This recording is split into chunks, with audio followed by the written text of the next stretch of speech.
Magandang araw po sa inyong lahat mga idol. Mayroon na naman pong nababahala ngayon. Napakarami po ang nag-PM sa ating messenger. Gusto daw nilang itanong sa ating kaibigan kung ano po daw ang ibig sabihin. Masamang pangitain po ba itong pinagkakaguluhan po ngayon na nakita sa baybayin? Napakalaking isda na palutang-lutang. Kaya subukan natin. Ito lang po masabi ko. Kung ano man po ang maipabot ng ating kaibigan, kayo na lang bahala magpasya, kayo na lang humusga. Hindi po kami namimilit mga idol na paniwalaan po niyo itong ipapaabot ng ating kaibigan. Pero yung naniniwala, swerte, ligtas po. Kaya pakinggan po ninyo kung makausap natin si kaibigan. Linyo, kaibigan? Ay salamat.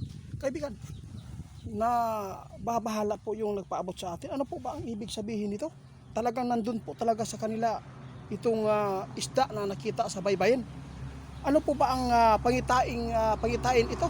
Masama po ba ito o ano?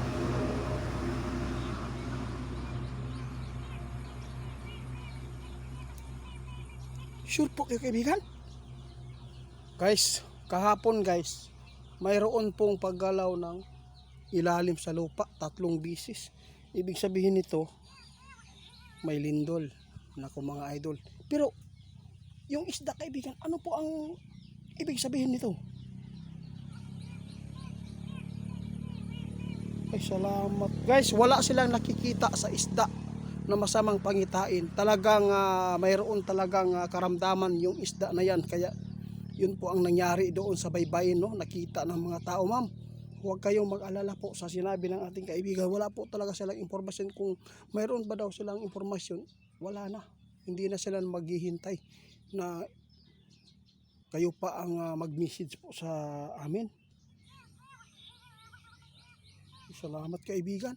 Ang nababahala, no, may problema lang mga idol dahil si kaibigan nag-alala patungkol po sa 3 bisis na paggalaw sa ilalim ng lupa. Pero kaibigan, hindi pa rin tayo pwede magkampante dito sa isda nito. Parang sumasabay ito sa naku po. Sana po nga wala.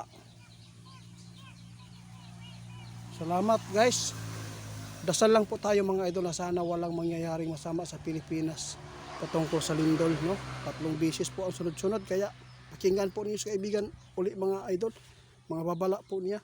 Pasalamat po si kaibigan dahil po ay nagpaabot po kayo sa mga nakikita po ninyo ngayon na kababalaghan po doon sa dagat at sa taas ng himpapawid, no?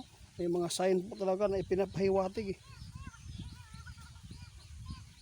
Salamat guys.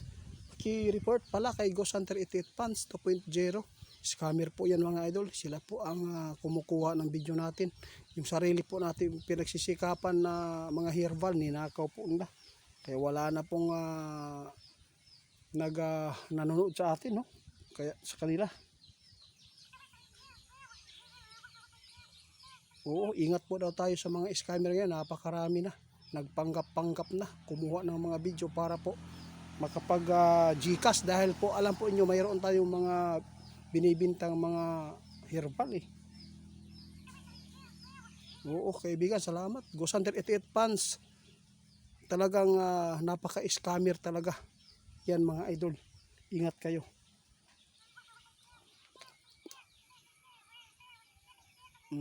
Mga idol, yung nakita ngayon na malaking isda sa baybayin, wag daw kayong mag-alala.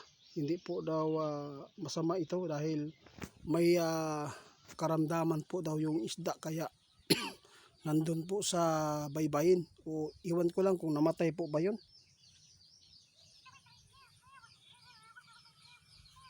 Maraming salamat kaibigan. Ang ating paghandaan ngayon, yung sakuna lang, no? Kalamidad mga idol, sakit, at yung mga kagagawan ng tao. Ingat kayo, lalo na sa mga disgrasya. Ingat po kayo mga idol. Sunog, ingat. Paalala ng ating kaibigan, mas delikado pa ang aksidente sa kalsada. Ingat po tayo sa pagmamaniho. Dahan-dahan lang po kayo mga driver, maluoy po kayo.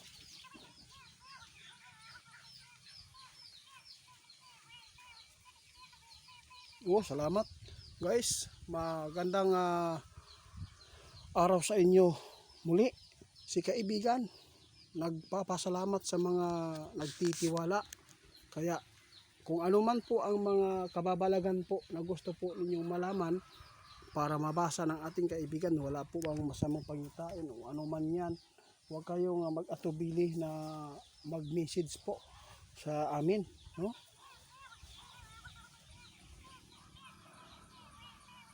Okay, salamat. Guys, si kaibigan natin umalis na. Kaya sa lahat ng nakasubaybay sa amin, maraming salamat. Hindi ko po kayo pinilit mga idol ha, na paniwalaan po ninyong itong pinapaabot ng ating kaibigan. Sa mga tao lang po na maniniwala nito. At ito po ang aking masabi. Lagi po niyong tandaan, hindi na maganda po ang ating bansa. Yung mundo natin, napakarami na pong mga nangyayari po dito sa ating, lalo na sa krisis, kaguluhan.